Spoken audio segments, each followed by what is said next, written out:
Hi everyone, and welcome to the first installment of what will be a semi-regularly occurring segment where I feature outtakes that were from older videos that were cut for various reasons or just weren't up to par quality-wise. I don't know. In this case, being that this is the initial installment of this, what better way to start off than the very first take on Bucky O'Hare, the very first Cygnus Destroyer retro review. So, as you'll notice, please be kind. The audio quality is not that great. I wasn't that great on the camera at that point. You can really see my hesitation. You can really see my nervousness. Because I hadn't really been in front of the camera since I was a teenager, when me and my cousins were filming some home movies. So at that point, it maybe been about, let's say it was about 13 years or so since I've been on a camera. So yeah, and being that I kind of had self-esteem issues for a while there, you could see my hesitation. You can see that I've come a long way since then.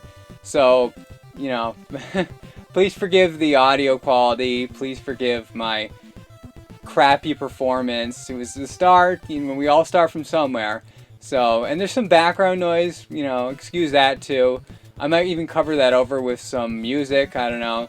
So at the time of Bucky O'Hare, the camera that I was using then, which is the first camera that I actually owned that I ever really owned. My family didn't really own a camera back then. The only familiarity I had with cameras was with my cousins, because they had, for some reason, that they always, I think because they did home movies, they did family movies, whereas my family never really did that. I don't know why, but we just didn't. But yeah, any experience I had with a camera was up there. So the camera that I got for Bucky O'Hare was the first camera that I actually owned. And what it was a Panasonic V100. And comparing that to what I have now, it was a piece of junk. The picture quality was bad, I think. And the thing that was worst of all was I was using just an internal microphone at that point. I don't even think that camera had an external microphone jack. It's been a while, it's been over a year, but I don't think it did. And even if it did, I didn't know anything about external microphones at that point. So I was just like, okay, I'll just record on the mirror, but no. And not to offend anybody who uses internal microphones, and if you get good sound using an internal microphone, heck, that's awesome. But in my experience, I've never had an easy time getting good sound with an internal camera microphone. You get a whole bunch of camera hiss from the preamp, and it just sucks. But yeah, so it was very bad at that time on the Bucky O'Hare. So it was just a whole combination of factors that now totally makes me cringe. No lighting, really. I had the internal microphone's audio, so I just add it all together, and my inexperience and my obvious nervousness at the time on camera. As up to now, I think it was, you know, kind of a bad performance. This is the very first ever Cygnus Destroyer retro review take, Bucky O'Hare. It kind of sucks, but hey, it's history for me, so I hope you enjoy it.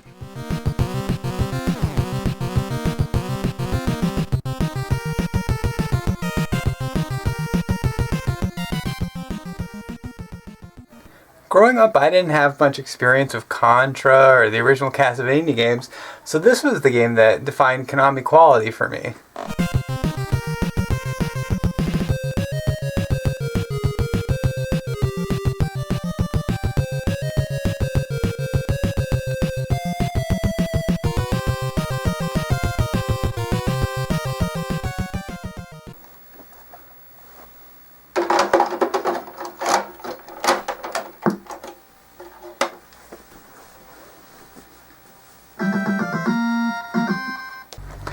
Anyway, when I got back into the NES, this was one of the games I was really looking forward to playing again. I never beat it as a kid, probably because I only had access to it on weekends after school, but more on that later. Let's get to this.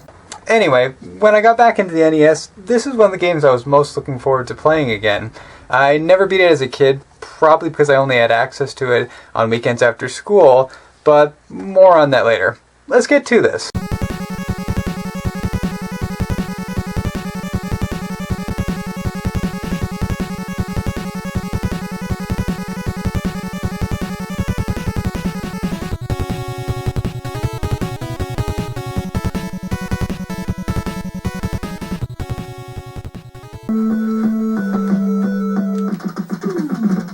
Just check out those awesome tunes.